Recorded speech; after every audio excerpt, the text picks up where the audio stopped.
There is a kind of intelligence that rarely appears on school report cards, but quietly shapes almost everything. How conflicts are handled, how love is received, how criticism is processed, how fear is carried. It is emotional skill. Many study for years to learn languages, instruments, coding, business, but when it comes to emotions, the inner script is often, this is just how things are. This is the personality. This is the temper. But what if emotional life could be trained with the same seriousness used to learn a technical skill? Imagine if learning not to explode, not to shut down, not to run from discomfort, could follow a clear method. Suddenly, emotional growth stops feeling like maybe time will heal and starts feeling like a process that can be practiced. Emotional skills are patterns, repeatable ways of responding to inner and outer events. The pattern might be shutting down when conflict appears, apologizing for everything even when nothing is wrong, attacking first to avoid feeling vulnerable, or disappearing emotionally when someone gets too close. These patterns were learned. No one was born saying sorry 10 times a day or over-explaining every decision. The nervous system absorbed these responses from family, culture, early relationships, and survival needs. The important implication is simple and powerful. If something was learned, something different can also be learned. Learning emotional skills faster does not mean bypassing pain or forcing maturity overnight. It means understanding how the brain actually learns and applying those principles to emotional life. When someone learns a new physical skill, playing piano, driving, dancing, the brain does not change after one big insight. It changes through many tiny repetitions. Fingers miss keys, movements feel awkward, there is confusion. But because the person expects a learning curve, there is patience, small, consistent practice, feedback, adjustment. Emotional learning often lacks that attitude. One attempt at a new reaction fails, and the conclusion comes quickly. This will never change. This is just who I am. To bring emotional life into a learning frame, one shift is needed first. Stop asking, why am I like this? And start asking, what is being practiced over and over? Why am I like this? Usually ends in shame. It suggests a fixed defect. What is being practiced? Points to habit. For example, if every time discomfort appears the habit is to pick up the phone and scroll, that is a practiced emotional skill, avoidance. If every time someone is slightly distant the habit is to send 3 messages and over-explain, that is a practiced emotional skill, anxious pursuit. These are not moral failures, they are trained responses. Learning emotional skills faster begins in microactions. A microaction is a very small, specific behavior that can be repeated many times. Instead of setting the goal, never overreact again. A micro goal might be before responding to a triggering message, pause for 2 slow breaths. That is tiny, but it is clear. The nervous system can recognize it. Every time this 2-breath pause is practiced, a new option is delivered to the brain. Reacting is not the only possible move. Over weeks and months, this microaction builds a new groove in the mind. Emotional learning is not built on giant heroic moments. It is built on hundreds of these small choices. Another microaction might be in self-talk. Many inner systems are used to harsh commentary. That was stupid. Of course this was messed up. No wonder others get tired of this. A realistic emotional learning goal is not love self unconditionally in 1 week. It is, for example, once a day, after noticing a self-attacking thought, add 1 sentence that is slightly kinder. Something like, yes, this was awkward, but it was not unforgivable. Or mistakes are normal here too. At first, this sentence feels fake or mechanical. That is normal. New skills always feel unnatural at the beginning. The brain is used to the old path. The new one feels like walking through tall grass. Exposure to small discomforts is another core tool. Emotional skills are not built in theory. They are built in real situations that activate the system. Waiting for the perfect, safe environment before practicing is like waiting for perfect weather before ever learning to drive. Instead, the key is choosing discomfort that is small enough to be tolerable, but real enough to matter. For someone who always avoids saying no, a micro-challenge might be, once this week, say, I can't today to a request that feels heavy. Then stay present with the emotions that appear: guilt, anxiety, fear of rejection.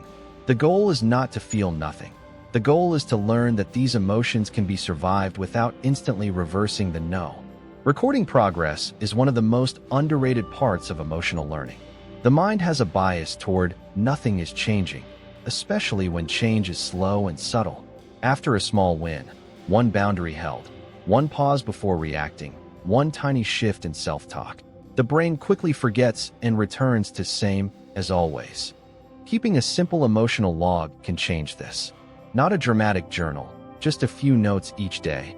Today, almost yelled, but paused once, said no to one thing and survived, spoke softer to self after a mistake.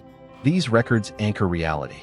Over time, they show patterns, more pauses, more boundaries, fewer collapses.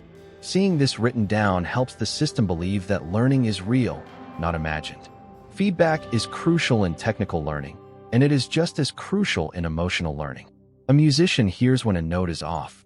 A driver feels when the turn is too sharp. In emotional life, feedback often comes as a body signal or from trusted people. The body might send a tight chest or stomach knot when a conversation is not aligned with truth. A trusted friend might quietly say, "That reaction felt bigger than the situation." Learning faster means listening to this feedback, not as condemnation, but as data. Something in that moment was too much. What was the trigger? What can be tried differently next time? Humor can help speed up learning too. When an old emotional habit appears again, over-apologizing, over-texting, avoiding everything, the automatic reaction is often shame. Here it is again, nothing changes. But a small inner smile can soften that.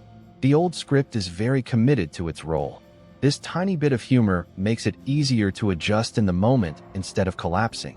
Emotional skills grow faster in an environment without constant inner punishment. The nervous system takes more risks when it does not expect to be attacked for every imperfect attempt. Another fast-track principle is specificity. Be more emotionally mature is too vague for the brain. Next time anger appears, speak one sentence about what hurt instead of leaving the room is specific. Heal attachment is vague. Next time there is a strong urge to check the phone 5 times in a row, delay one of those checks by 3 minutes and feel what shows up is specific.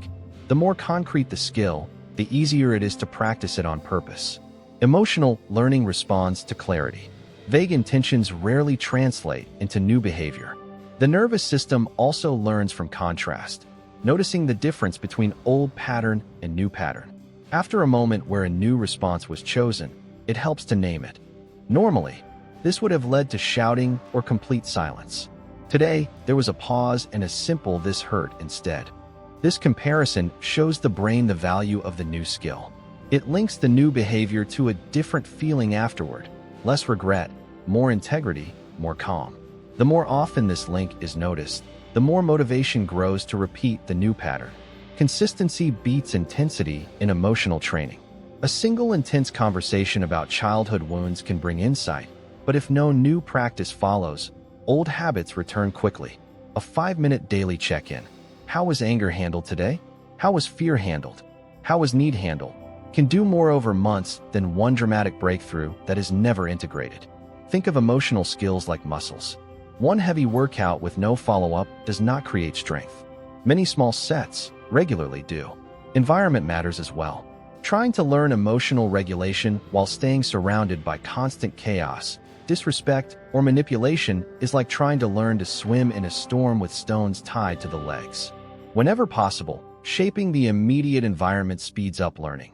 Spending more time near people who model the emotional skills being developed, reducing exposure to conversations that always spiral into drama, limiting content that constantly triggers comparison and inadequacy.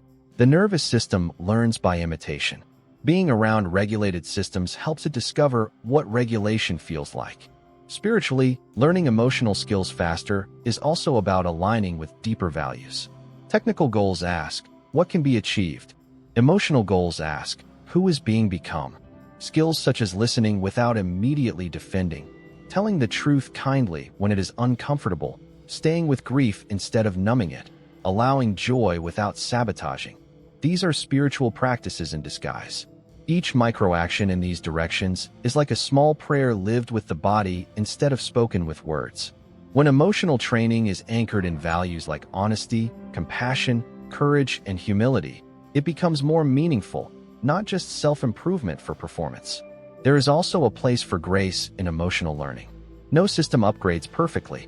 There will be days when all the old habits return at once, when every tool is forgotten, when the reaction feels 10 steps backward. In those moments, the temptation is to declare, nothing is working. But from a learning lens, these days are part of the curve. Skills are stress-tested, shaking out where they are still fragile. A helpful question after a bad day is, what small sign of difference was still present? Maybe the apology came faster than years ago. Maybe the self-attack after the event was slightly less brutal. These subtleties matter. They show that even in apparent regress, something has shifted. In practical terms, learning emotional skills faster can be organized like any training plan. Choose one skill to focus on for a period. For example, responding to criticism without collapsing, or sharing needs without apologizing for existing, or feeling anxiety without instantly numbing it. Define 2 or 3 micro-actions that express this skill. Practice them on purpose whenever the right situations appear. Record what happens. Adjust. After a while, the chosen skill feels slightly more natural. Then another one can be added. This step-by-step approach avoids the overwhelm of trying to change the entire emotional life at once. Imagine a life where emotional skills have been trained with this kind of care. Conflicts still happen, but they no longer always end in explosions or silence. Fear still appears, but it does not automatically stop every movement. Criticism still stings, but it does not crush the sense of worth. Love still feels vulnerable, but it is not instantly sabotaged by old reflexes. The external world may look similar. Same work, same relationships, same routines. The inner world, however, feels different, more stable, more spacious, more capable. That is the quiet power of emotional learning. If these reflections on learning emotional skills faster brought recognition or a sense of possibility, this can be the beginning of treating emotional life with the same respect given to any serious study. For more content on emotional healing, nervous system training, deep self-understanding, and spiritual psychology, subscribing to this channel keeps these explorations close. Liking this video helps this kind of message reach others who feel stuck in their reactions. Sharing it with someone who believes they will always be like this might offer a new lens. And if one specific emotional skill came to mind as the next one to train, naming it in the comments can be the first deliberate step in practicing it on purpose.